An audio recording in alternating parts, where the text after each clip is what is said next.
Poşinki alovlanır, hamı qaçır hər yana. Fikir meydandadırsa gərək gəlməyəsən cana. M4 stelində, hədəf şaşmaz heç zaman. Lobbiyə bilet kəsir, vermir kimsəyə aman.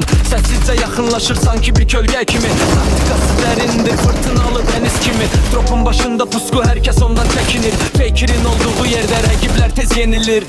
Uzaqdan qara kuş, diqək atış və tək qərar. Onun hər bir həmləsi rəqibə verər zərər. Maşınla drift edir, sanki uçur havada. Adı qızıl hərflərlə yazılıb bu davada. Mavi zona daralır, son qalib bəllidir. Artıq səviyyə fərqi böyük, hər hərəkəti biraz təmkinli, biraz çevi. Winner winner, chicken dinner ekranda parlayır. Fekir bu meydanın şahdı, hər kəs onu tanıyır. Sən hələ loot yığırsan, o isə canlar alır. Fekirin keçdiyi yerdə ancaq üstü qalır. Ekranda adını görəndə əllərin əsir. O gəlməyir oyuna, o gəlir qurban kəsir. Sənin ən yaxşı headshotun onun üçün bir zarafat. Fekir ateş açanda rəqibə gəlir vəfat. Gizlənmə kol dibində tapacaq səni mütləq. Sənin üçün game over, onun üçün winner demək. Nə taktikən işə yarar, nə qurduğun otelə. Fekirlə üz-üzə gəlmək ölümə dəvət.